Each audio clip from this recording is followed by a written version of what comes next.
Goedemorgen.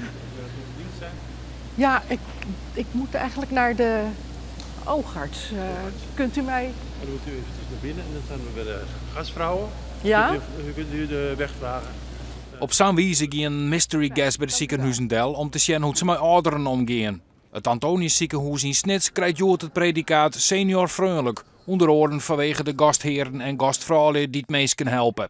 De oudere patiënten liek je in die tevreden. Wij vielen u hier wel op uw gemak. En de zusters zijn vriendelijk en dat is een ding wat je eigenlijk direct opvalt. Ik heb vanmorgen even aan het fietsen. Maar ik denk, maar dat is een probeer. Dus je zult ken dat net, jawel. Je wordt goed begeleid. Ja. Het ziekenhuis is vanzelfs op tuin dat haar ouderenzorg zo goed ontvangen wordt. Fantastisch, we zijn er enorm trots op. En ze weten natuurlijk waar ze goed in binnen.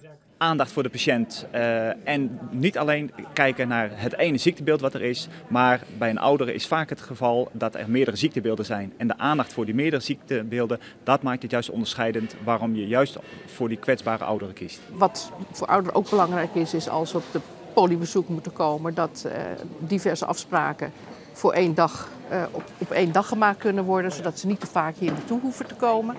Vrouw Vriend luidt het de patiënt nu.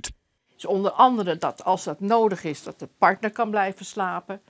Wat ook op het lijst stond, zijn de televisies en radiovoorziening die goed toegankelijk zijn voor mensen die wat slechter horen, wat slechter zien.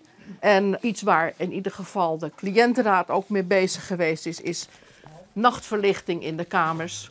Alle Frieske ziekenhuizen binnen senior vriendelijk. Alleen nog de Sionsberg in Dokkum is net onderzocht.